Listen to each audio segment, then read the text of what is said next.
এরকম হয়েই যায়, আমরা দুটোকে কিন্তু দুদিকে চলে যেতে চাই, কিন্তু আমাদের এই যোগার মাধ্যমে নিয়ন্ত্রণ করে সেই দুটোকে আমরা এক করতে চাই। এই যোগা অভ্যাসের দ্বারাই আমাদের শরীর এবং মনকে আমরা এক করতে চাই।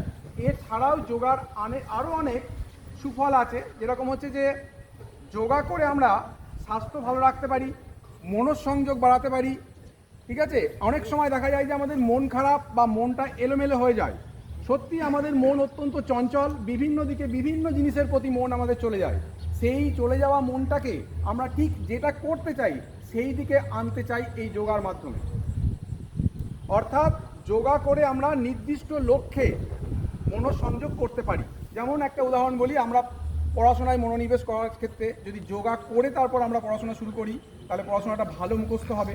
যে কোনো কাজ করার আগে যদি আমরা যোগা অভ্যাস করি তাহলে সেই কাজটা আরও ভালো হবে। এই হচ্ছে যোগার লক্ষ্য। এবার যোগার অনেক বিষয় আছে, এর 8টা পার্ট আছে, তার মধ্যে একটা পার্ট হচ্ছে শরীরচর্চা, সেইটাই আমরা আজকে এখানে করছি। এছাড়াও যোগার মধ্যে ধ্যান আছে, আরও অনেক কিছু আছে।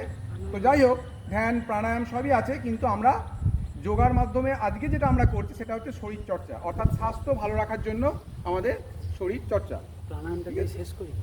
প্রাণায়ামটা